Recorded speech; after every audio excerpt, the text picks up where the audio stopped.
Olá, boa tarde. Recortes da história da Guiné-Bissau é um livro editado pela Fundação Fé e Cooperação que descreve o percurso do país e apresenta os seus protagonistas mais relevantes. Catarina Lopes, a autora, é hoje convidada do programa Eclésia, com quem vamos falar, depois de lhe mostrarmos notícias que marcam a atualidade religiosa. A cultura é o terror dos ditadores. Palavras do Ministro da Cultura em Sines no encerramento do festival Terras Sem Sombra.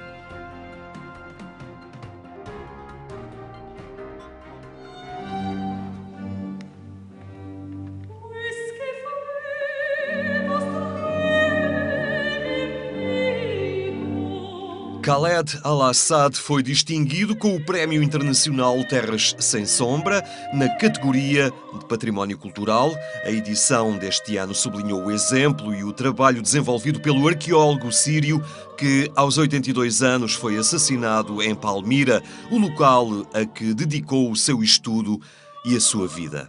Khaled Al-Assad foi decapitado em Palmira, classificada pela Unesco como Património da Humanidade, onde fez questão de permanecer fiel até à morte à missão que entendia ser a sua, isto é, a de proteger e velar para que os seus incalculáveis tesouros não fossem saqueados nem destruídos. Sou de Palmira e aqui permanecerei, mesmo que tenha de morrer, terá retruquido aos que o tentavam convencer do perigo e do risco que corria. A edição do Festival Terras Sem Sombra chamava a atenção para este exemplo de entrega incondicional a um património que é de toda a humanidade. Um gesto heroico que representa o triunfo dos valores da dignidade humana sobre a barbárie. Aquele património que ele ajudou a defender e que ajudou a preservar acaba por dizer respeito a toda a humanidade e mostra-nos também de uma maneira muito flagrante quão débil é por vezes a fronteira entre a cultura e a barbárie. No entanto, o seu sacrifício supremo, o seu sacrifício capital, veio chamar a atenção para uma responsabilidade também ela global, como sublinhou a Unesco, e veio sobretudo pôr a nu a necessidade de nunca descurarmos a importância de uma aliança das civilizações, precisamente como o principal antídoto para os crimes contra o património, que são já por si verdadeiros atentados contra esta mesma humanidade. A sessão distinguiu também o diretor do Festival de Música de Lucerna, na Suíça, e a Associação dos Amigos do Parque Ecológico do Funchal. O Ministro da Cultura destacou a originalidade do Festival Terras Sem Sombra, que faz uma ponte entre a cultura, o património e o ambiente. Pois liga a música sacra à música tradicional, popular. Liga a música ao património, liga ao património edificado à natureza, à conservação da natureza e à defesa da biodiversidade e liga tudo através da comunidade. Luís Filipe de Castro Mendes sublinhou a força da cultura num mundo ameaçado pelo terrorismo. A cultura talvez assuste, como diz António Lobo Antunes, mas é sobretudo o terror dos ditadores. Muito obrigado. A atribuição do Prémio Internacional Terras Sem Sombra decorreu no Centro de Artes de Sines e fechou o pano sobre a 12ª edição desta iniciativa cultural. Foi o melhor de sempre. Os promotores do Festival Terras Sem Sombra assumem que esta foi uma edição especial pela qualidade e pelo aumento de público.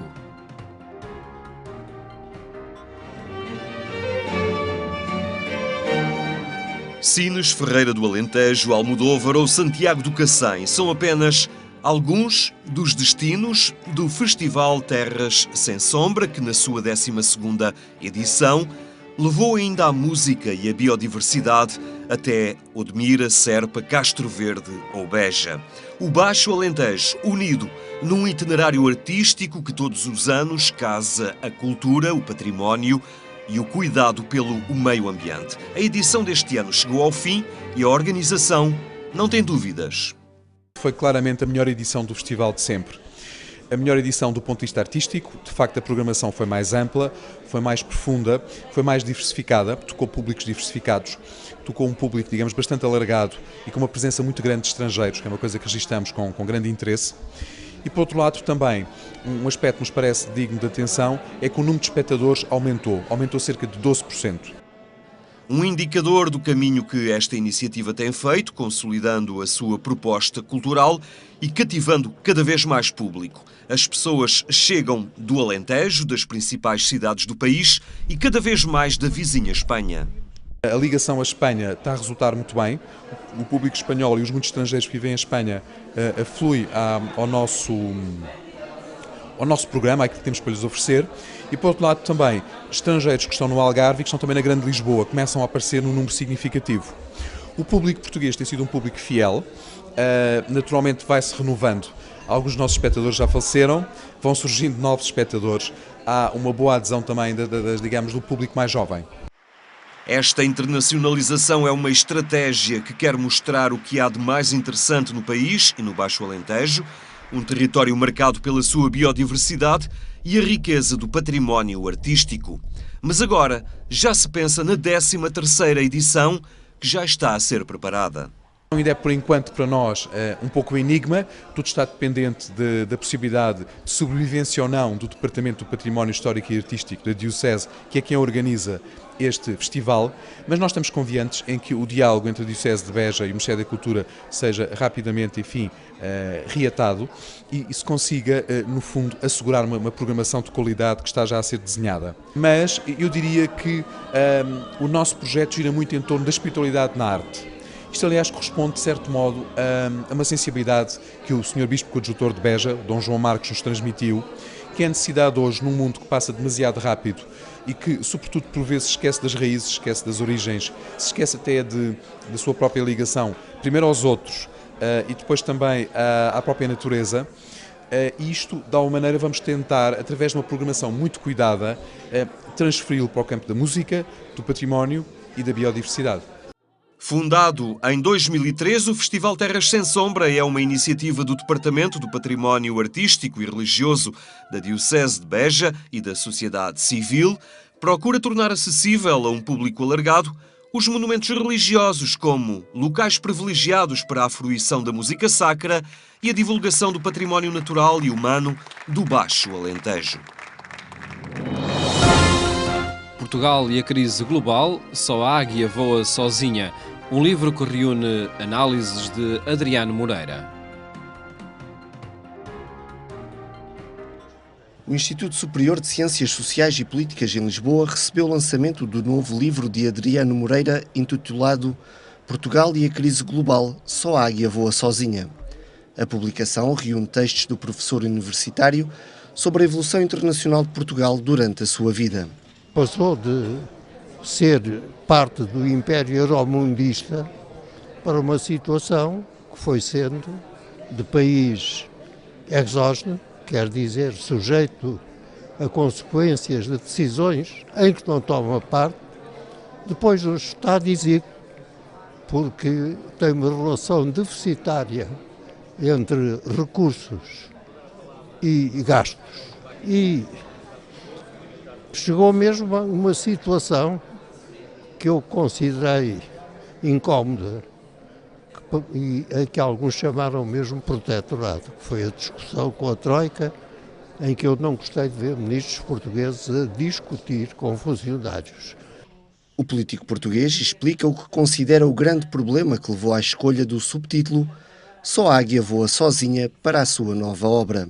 A Europa, para ter uma posição suficientemente organizada e forte para acompanhar uma evolução cheia de imprevistos como é o globalismo, precisa de ter uma união. E é por isso que eu digo só a águia que voa sozinha. É preciso estarmos juntos. Mas isso tem-se desenvolvido com a falta de um conceito estratégico europeu. Adriano Moreira, nas suas reflexões, alerta ainda para o defeito da Europa, que parece desenvolver-se sem recordar a sua circunstância, algo que também afeta Portugal. Ora, a Europa tem circunstância e até ameaçadora neste momento. E Portugal não pertence apenas à União Europeia.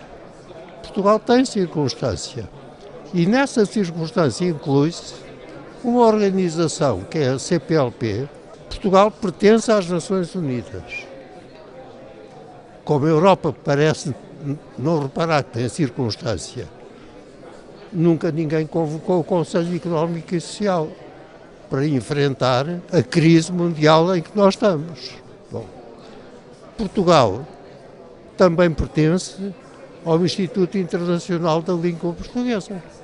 Portugal não está limitado à Europa. Portugal não pode ter como ideologia o orçamentalismo. Portugal tem que fazer o possível para que a regra seja, e não é, nem nas Nações Unidas, nem na Europa, que a igual dignidade das nações não pode ser ferida pela hierarquia dos Estados. A obra Portugal e a crise global, Só a Águia Voa Sozinha, foi apresentada pelo Cardeal Patriarca de Lisboa no Instituto Superior de Ciências Sociais e Políticas. O professor Adriano Moreira foi sempre muito sensível ao papel que Portugal tem, dado o seu passado, mas um passado que é enriquecido pelo presente, no sentido também de que temos entre nós, enfim, muitas pessoas provindas dos diversos recantos desse mundo onde Portugal chegou. E daí que esta dimensão atlântica, se quisermos, e índica, e até pacífica, não é? Do Oceano Pacífico do nosso país, que está na nossa carga, diríamos, genética e sobretudo cultural, nos responsabiliza particularmente por criar pontes. Dom Manuel Clemente recordou que conhece o autor desde que era jovem universitário e sempre ganhou com essa convivência que alarga os horizontes e aprofunda os critérios. É um dos pensadores mais consistentes e mais longevos, não é, da nossa história, da nossa cultura, mas alguém que, tendo desempenhado tantos cargos na sociedade, na cultura e até na política, nunca deixou de pensar em grande em termos portugueses e numa perspectiva cristã. E com uma marca portuguesa muito forte, mas também muito universalista, nada isolacionista, mas antes compreendendo com poucos qual foi, qual é e qual pode ser o papel de Portugal no mundo, até pela sua geografia e pela sua história. Com a chancela das edições Almedina, o livro Portugal e a crise global, Só a Águia Voa Sozinha, reúne reflexões do professor Adriano Moreira e já se encontra nas livrarias.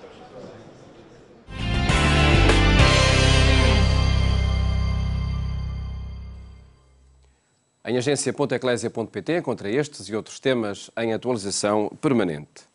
Recortes da história da Guiné-Bissau é o título do livro de Catarina Lopes, escrito após conhecer o país e as suas gentes. A autora está no programa Eclésia para falarmos sobre o livro e sobre a Guiné-Bissau. Catarina Lopes, boa tarde. Obrigado por estares no programa Eclésia.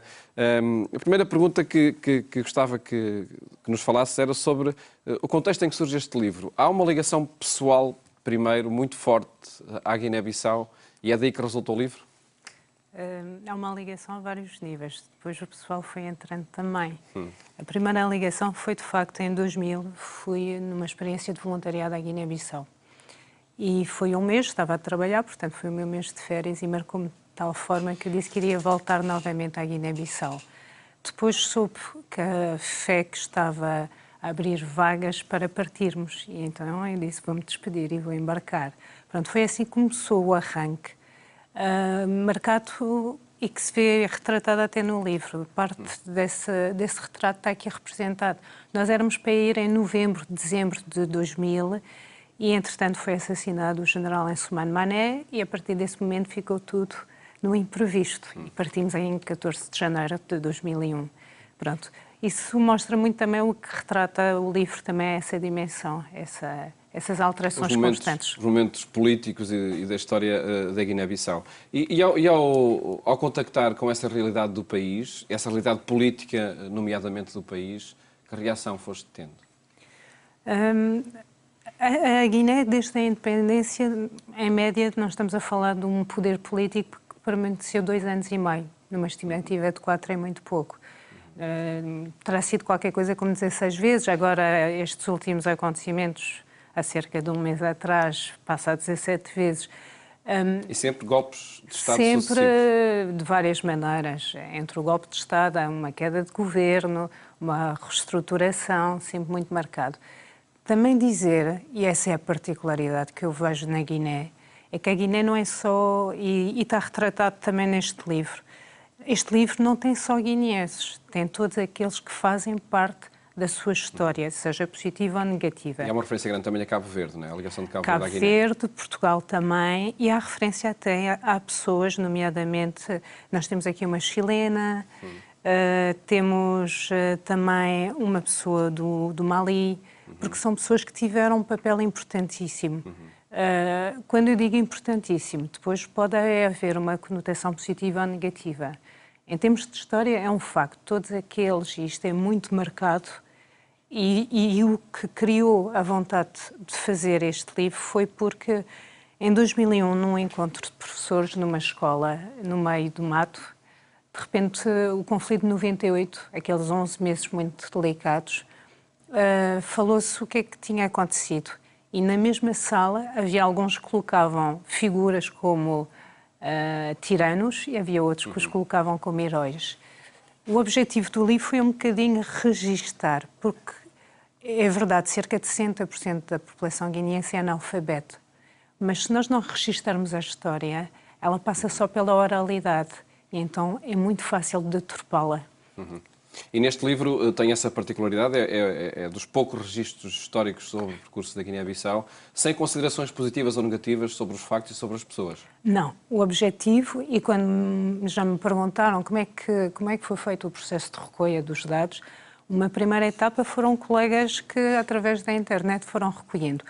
O que é difícil, porque geralmente as notícias da Guiné são sempre muito negativas e estão ligadas entre a dimensão política, militar, mortes, assassínios. No entanto, também é importante dizer, aqui, e esta história é reveladora disso, era impossível a Guiné-Bissau estar como está se a população, e aqui, novamente, junto não só os guineenses das várias etnias, nós estamos a falar de mais de 28 grupos étnicos, estou a falar também dos estrangeiros que se identificaram com o país e se afeiçoaram a ele e querem contribuir, mesmo os que já lá não estão. O percurso histórico, porque acredito que essa seja a parte fundamental do livro, o capítulo sobre os recortes da história, diz sobre a história no prefácio José Pedro Castanheira que o registro cronológico deste livro está manchado de sangue. O que é que o jornalista José Pedro Castanheira quer dizer do livro com esta afirmação? Exatamente isso. Todos os que mandaram assassinaram, a uma determinada altura da sua vida, foram assassinados. Também, no fim, há um registro de 39 biografias. 12 delas são políticas, as outras nitidamente quis que não fossem políticas. E quando vamos ver, os que estão na ala política estão quase todos mortos. E, portanto, acho que é um bocadinho esta nota que o José Pedro queria colocar. É muito manchada e também há que dizer, quer o José Pedro, quer o Abdoulaye, que são os dois prefaciadores, eu quis um prefaciador, ambos muito ligados à Guiné, um português e um guineense, propositadamente, porque era para mostrar a complexidade, a diversidade e a riqueza que a Guiné tem. Mas o José Pedro também tem esse discurso, porque de facto afeiçoou-se muito, acreditou, e às vezes quem acredita mais facilmente se desencanta também quando tem estas sucessões constantes de cortes. E o texto que ele escreve revela também essa ligação e essa paixão pela Guiné-Bissau, como a Catarina Lopes também tens, não é? Um livro que mostra a história, apresenta biografias e depois artes, culturas e sociedade. Um livro para descobrir a Guiné. O nosso tempo já não é muito e gostava que a Catarina nos falasse sobre os projetos que a FEC vai mantendo na Guiné.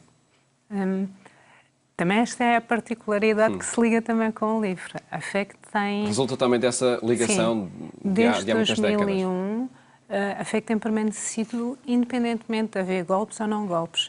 Parte dessa ligação também decorre do substrato em que ela assenta a sua atividade.